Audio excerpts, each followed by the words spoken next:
Pasca perang antara negara Iran versus Israel Amerika Serikat, kini mulai memunculkan kekhawatiran masyarakat luas, tidak terkecuali kota Langsa.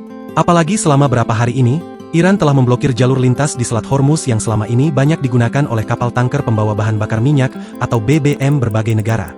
Eksesnya, stasiun pengisian bahan bakar umum di kota Langsa, baik di Jalan Majid Ibrahim Jalan Medan Banda Aceh, SPBU Harapan di Jalan Ayani Langsa, SPBU di Alwe Pineung, serta SPBU Alwe 2, sejak Kamis, 5 Maret 2026, pagi, telah diserbu pengendara roda 2 maupun 4. Antrian panjang pun tidak terelakkan tampak mulai mengular di jalan umum sekitar SPBU di daerah ini.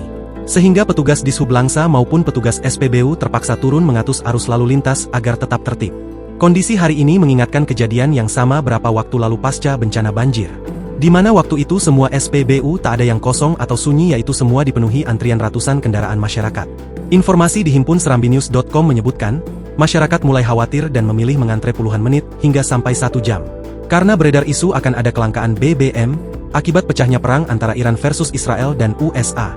Padahal isu kelangkaan BBM yang akan terjadi ke depan tersebut belum tentu kebenarannya. Namun masyarakat mulai termakan informasi yang masih dalam dugaan hoax ini.